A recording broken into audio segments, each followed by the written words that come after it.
I was on your website, Okay. and there was you have several videos on there that are very moving. Yeah. One in particular stood out to me, and forgive me if I'm getting the title wrong, but I believe it was Living to Die. Living to Die. Yeah. And I tell you what, it choked me up because it was so incredibly true.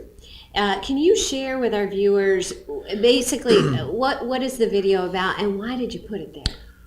Well, I think a lot of time we get trapped in the rat race, and we want, we want a bigger car, a bigger house, we want more money, and we're constantly striving. And if you're going to live your life, the kind of life you want, once you've retired, you've wasted 80% of your life. And that actually shows you that in that diagram.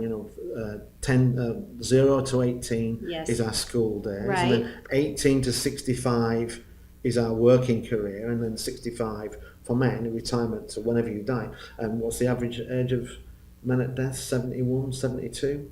So we get yes. 7 years at the end if we're lucky to live our lives. So, And that's sad because you're right. A lot of our youth and is gone at that point. Yeah. Yes, and we haven't lived. so we have to look at trying to live a little bit each day.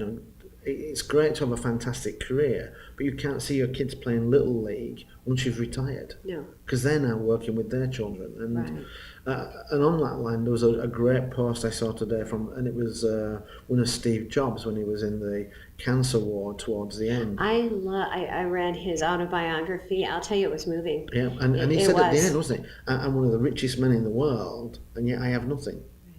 I have a big bank account, but I've missed so much of the quality moments of life, chasing money and chasing a dream. And that's not to say people shouldn't chase a dream, but we have to get that work-life balance right. Yes. And when we get that right, we can be happy and successful. So talking about that work-life balance, because that's important, and that, I'll be honest with you, that's something that I struggle with myself. But you're passionate about your job, I am, yes, very and that's passionate. that's a big component. Yes. So for clients who are struggling with that, what percentage of your clients struggle with that? Let's start with that. I think everybody could. There's a great saying that nobody on their deathbed said, "I wished I'd worked harder." That's true. I wished I'd spent more time at the office. Right. So, I wish I was paid money. That's what I'm looking at. Right. so I would say most people would like to have a better work-life balance, and there's a great tool that people can use.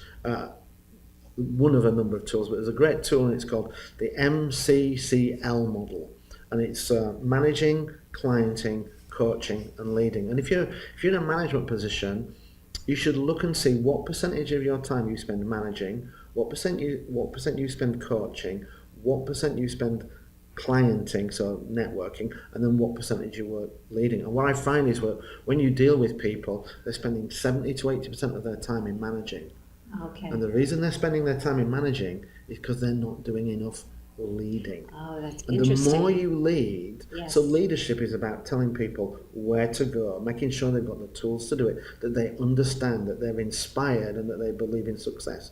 When you do that, you don't need to manage them. You just stand behind them going, "Good job, well done, keep going." But if you don't give them direction, the tools to do it, belief, motivation, then you have to manage, where managers, "Come on, you can do this, get in Yes. there." Yeah, And so, that's exhausting for everyone. so you need to Yeah. see where are you spending your time. And if you're spending more of your time in management, then you should be spending more than 50%.